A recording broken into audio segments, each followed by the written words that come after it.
nation's borders, we'll be there, love and more.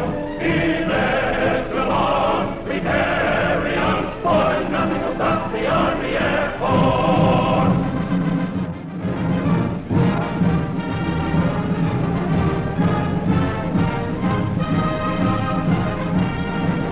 This is a very important moment, a very important scene, and fortunately, it's happening more and more frequently. Some of you, it may be unfamiliar, yet others of you may recognize the significance of that Army command car and the curious look on the faces of that combat crew. And among them is a young man to whom this day is one of precious remembrance and importance. Yes, that's Rear Gunner Corporal Williams, or Pee-wee as the boys call him. This is his day, but there were a lot of other days before this one, and it's worth telling about. It's quite a yarn. It all started where it started for most, right in that glass fishbowl. But what happened after that? Well, let's just track this story down. Yes, there's always a certain quota in the Air Force for enlisted men. What branch do you feel you're qualified for, Williams? Kind of thought I'd like to get close to one of them flying fortresses. I see. Flying Fortress. You like the big ships? Yes, sir. Well, he got close to a big plane, all right. Very close. That's known as really starting from the bottom. And maybe Pee-wee and a lot of other little fellows don't feel so important, but the gunnery schools are always on the lookout for men short on height, long on ambition. Morning, Pee-wee. Morning. You know, Pee-wee, you look like you'd kind of fit in the inside of that fishbowl. Well, I'd sure like to be in there, sir. I'd like to shoot a gun again, too, sir. Ever handled one before? Well, not one of these caliber 50s, no, sir. But I had an old shooting iron back home I used to like. I used to knock down them black killers with. Black killers? What's oh, them's crows. We call them black killers. They're mean birds. They used to raid the duck nest, sir. I got so that I could peg them on the wings. Pretty good shot, huh? Well, not bad. Sergeant. Yes, sir? Take Pee-wee over to the skeet range. You might make a gunner. That's it. Okay, Williams. Let's go. Okay, Williams. Oh! Was that all I have to do, hit that little thing? That's all you have to do, Sawyer. Okay. Oh! That's it. Wow. Oh!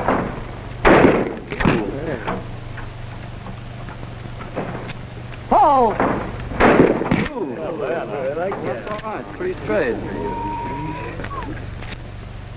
Oh! Oh! All right. Well, that's good shooting. 6 out of 6. Williams! Sir. Pee-wee, how'd you like to go to gunnery school? Oh, yes, sir. I like that fun.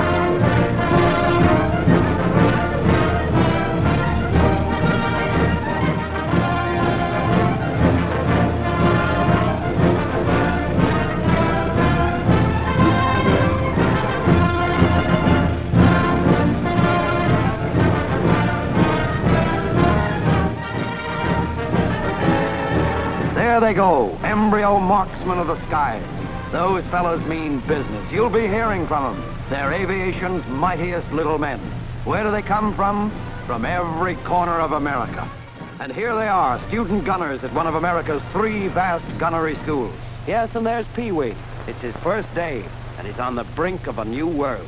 Gentlemen, you volunteered to come to this station to learn to become combat aerial gunners. Inasmuch as there are only 210 hours of available instruction time, it will be necessary for each and every one of you to thoroughly apply yourselves to make use of every moment while you are here. And they will be divided into small groups of 6 to 10 men. Each group will have one instructor who'll be your guide and teacher throughout the 5 weeks of this course. The job of the aerial gunner is a vital and important one. The lives of your combat crew and the success of a mission depend on your shooting ability. Your government is aware of the importance of flexible gunners in the victorious pursuit of this war. They know that the fire from your guns is the fire of freedom. Good luck.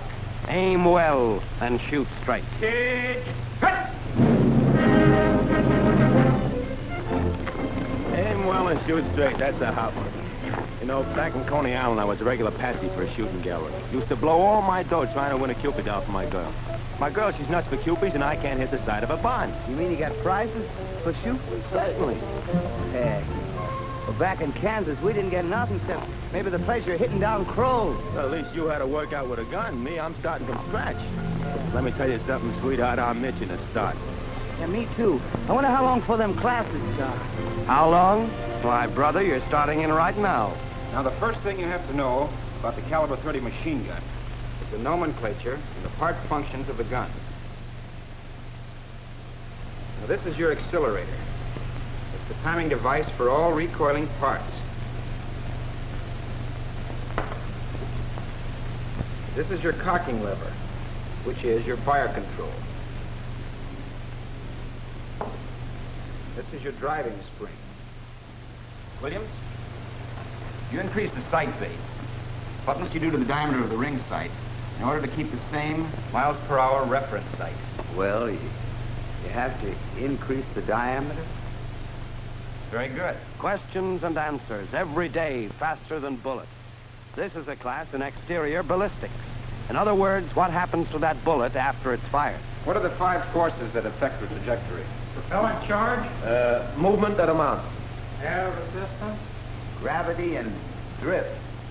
Now remember, men, this is a 150-mile-per-hour ring sight only when used with an 8-inch sight base. As you know, the sight base is the distance from the gunner's eye to the ring sight. You got that? Pretty scientific stuff, and it's all in the first week. And there are a few other items our young gunners are learning, like bullet patterns and methods of fire. And toward the end of that first week, that itching trigger finger of Pee-wee's gets its first workout. One, hold. Give, pace. Hold up. Well, get a load of those mounted turrets. This is what they've been waiting for. But we're still in the first week, and the boys aren't ready to start firing yet. Right now, they're merely getting acquainted with the operation of the turret. They're discovering how to turn on azimuth and zenith, and where that master gun switch is.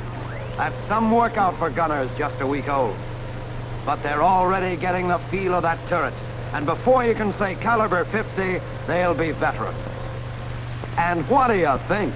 After 2 weeks of going to school, he finds himself on the BB range. But on the second week, the boys are formally introduced to Grandpa. There's one advantage that you men have. You've got a great gun in your hands to protect yourself. Now, don't forget that. Yes, sir, a gunner's best friend is his grandpa. Williams, how do you estimate the apparent speed of an enemy aircraft? By the time it takes to get from the center of the ring sight to the outer edge of the ring sight. That's right. North, what's the first thing you notice before fire? Identify the enemy craft. That's right. The red flag. That means there's firing going on. Berlin and Tokyo, beware. These young marksmen are picking up the art of rapid sight alignment and the proper handling of a gun. Whoa!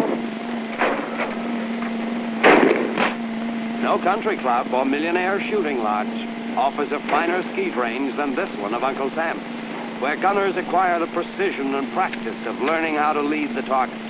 Whoa! Gunners on wheels, trucking on down. This is the moving base range, and it's plenty tricky. A little surprise for the boys who thought they were getting to be expert shooters. With the truck rolling along in one direction and the targets flying out in a dozen different directions, well, just try it, Pee-wee. Not bad, Private Williams, not bad. Looks as if you're learning a few new twists, like getting your lead behind the target. It's a gay day and a sweet song when these lads start heading out for actual firing on moving targets, assimilating combat shooting on the ground-to-ground turrets. Am I going to clear? Huh? Yeah, you can get in there.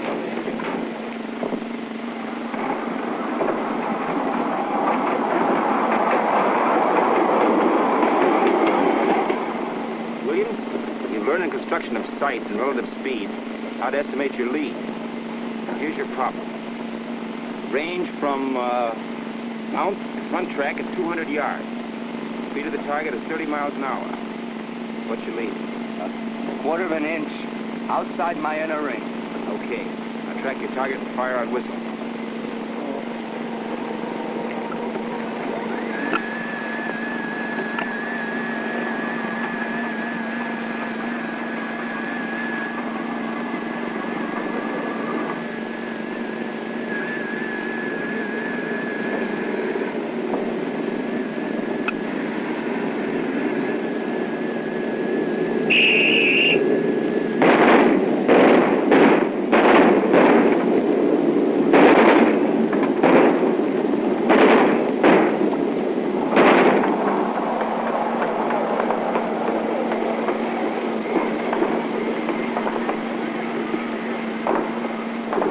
Counting the kills, tabulating the score of each student. The bullets, dipped in different colored lithographic paints, leave their mark on the canvas, thus enabling the instructor to see how many hits the gunner has scored. Hey, Pee, we can load my score there.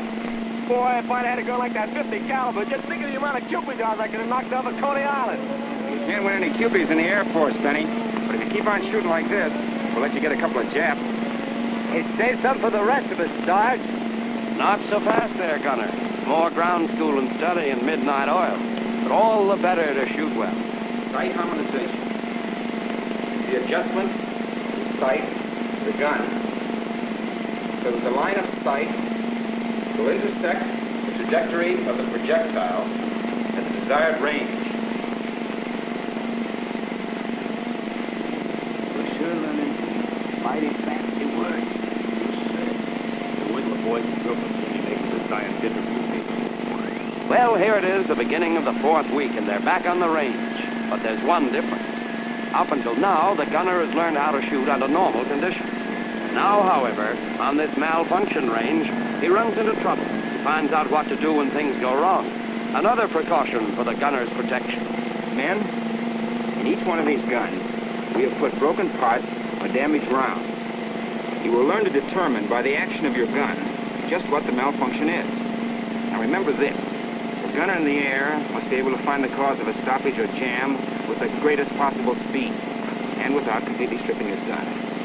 Williams, charge your gun and fire. It won't feed. What do you think's wrong? Don't know. Oh, the belt bead paw won't work. That's right. It needs a new spring. Williams, what type of aircraft is this? Ju-87B German Stuka. Identifying characteristics? Fixed landing gear. Negative, dihedral wings. And from this side? Square fin in the offset cockpit. Not bad. Yes, Pee-wee is far from that Kansas farm now. He's explored a labyrinth of technical and ballistic knowledge that makes the American aerial gunner the keenest in the world. Hey, Benny! Benny! Come here, get out! Look! What's with you? Well, I just got a letter from Lieutenant Ames, and he's holding a spot for it on a B-24. No, kid. Putting you in the tail? Yeah, he figures I kind of fit there, see? You know, that's about the best news I ever had. You got it coming to you. Well, you know, back around home, guys used to kid me. Well, they used to say I was the most unlikely to succeed. Well, they kidded me so much, I began to think they had something. But this letter is gonna change all that. You said it. Why, you belong in that fishbowl like Like corn in a husk.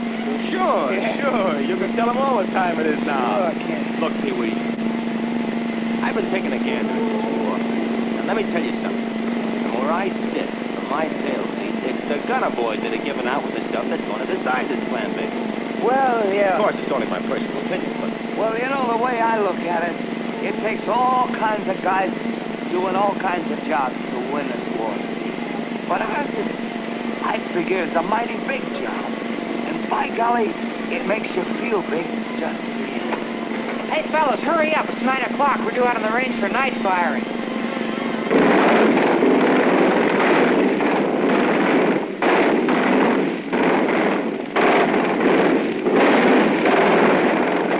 No, this isn't a 4th of July. It's just shooting in the dark, learning the use of tracer bullets. And in case you didn't know, the object of tracer bullets is to give the gunner an idea of his accuracy and lead. Those gunners will tell you that this is fascinating stuff. Those bullets, by the way, are chemically treated so that they light up, giving the gunner a perfect preview of where his live bullets are going. Hey, Benny! Yeah? Where you going on your path? Listen, chum, after 4 weeks in this school, I'm going to realize a lifelong ambition.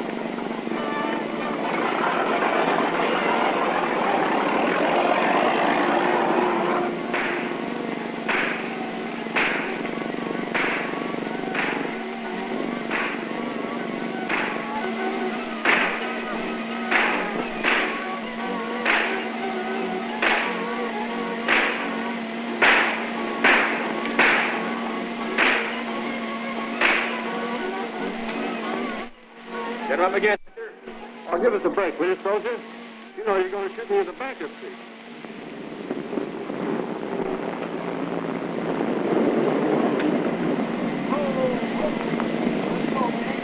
Gunners of the ground, farewell. Yes, it's the 5th and last week, and what a week. The gunner takes to the air, putting into practice everything he's learned during the past month. He's about to get a sniff of ozone at an altitude of 10,000 feet. You gun harmonizing check, Pee-wee? Yes, Sarge? Properly mounted? Right? Yes. Well, I'm nervous, but not scared. Good boy. No, they're not scared, these budding Galahads of gunnery. They're eager and anxious to get the feel of actual combat. And here, in air-to-air shooting, they get it. Approaching the tow target, the gunner's aim is leveled.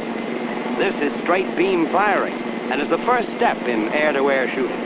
Unstow your gun. Get ready to fire when target comes into range.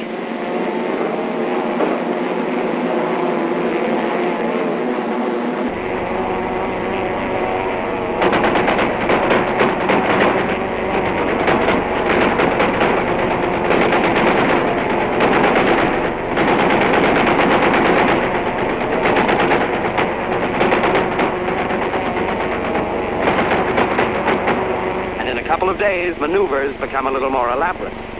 Learning relative speed firing, the plane dives for speed, and it's a keen-eyed marksman who can calculate his target with some neat and clean cross-under firing. Williams, R.E.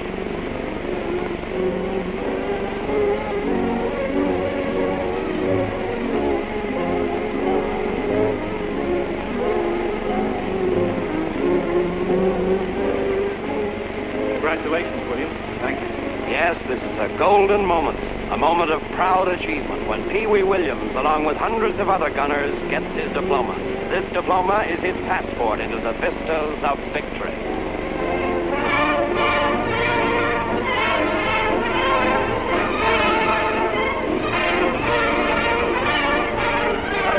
Welcome aboard, Pee-wee. Thanks. Meet the crew. They've got a block. Lieutenant Doyle. Hi, Pee-wee. United Sergeant. Yes, how are you? Sure. The fishbowl's waiting for you. One-room apartment just for you. Well, looks like home. All right, man, you take it, man. Realizing a long visional dream, Pee-wee, a full-fledged, flexible gunner, becomes a part of America's vast, striking air force. And he joins the valiant flyers heading for a place called Over There.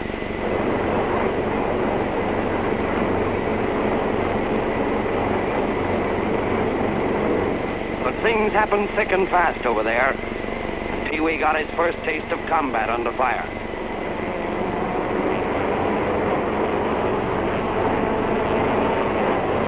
Zero pushing from the left. Those weeks at gunnery school are flashing through his mind.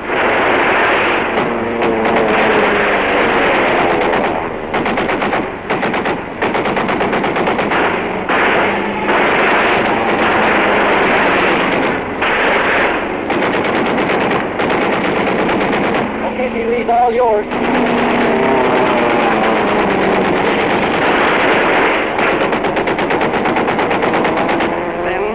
Very first mission. You get him, Pee-wee? Well, that ain't no clay pigeon burner. Only a few weeks in the Pacific, and Pee-wee and his brother gunners of the crew had a lot of notches in their belts. Notches for annihilating Nipponese planes. And then, one dawn, July 15th, the crew took off on a bombing mission. A particular mission of strategic importance. Pee-wee discovered that sitting out on the tail turret of a bomber is a great spot, because you can always see the enemy before he sees you. And he also found out that the guy in the tail is protected by the finest all-steel armor plate in the world. They were ordered to attack an elusive Jap aircraft carrier. Once the target was sighted, every keen-eyed member of that crew swung into action. The pilots, bombardiers, the gunners at their stations.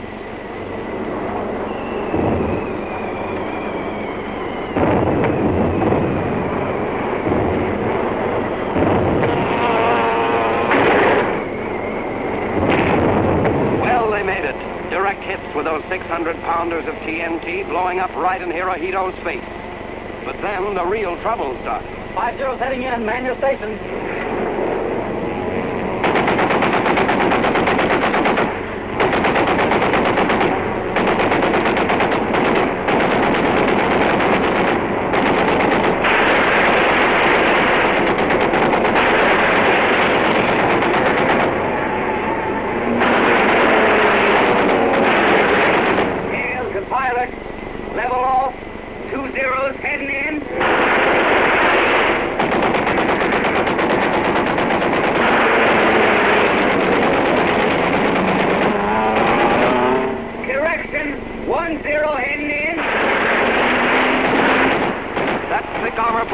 came in plenty handy then.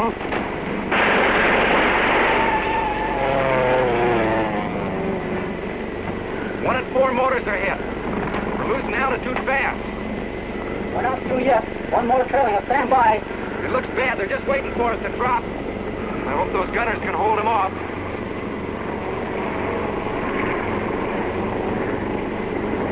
Gonna have to set her down. When she stops rolling, take cover.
Service Medal has been awarded by the War Department in the name of Congress to the following names. Corporal L.A. Williams. Corporal Williams, it's an honor and joy to share this memorable day with you. War doesn't always allow us much time, so just let me say that I'm as proud of you as the crew members and crewmates whose lives you saved. I've had the pleasure of presenting medals to many gunners since this conflict began. And when the Army Air Force pays tribute to you, it also recognizes the heroic and brilliant work of the gunners who, since the beginning, have proved how indispensable they are in achieving victory. Their importance to the Air Force can never be stressed too much. Our pilots fly the planes. Our navigators tell them where to go. Our bombardiers bomb their targets. Those same gunners are continuing every day to help blast the enemy from the sky. But you are the men who bring them home safe. You gunners are the modern knights of fire, the administrators of life and death, an integral part of the greatest all-American team. You and thousands of intrepid, valued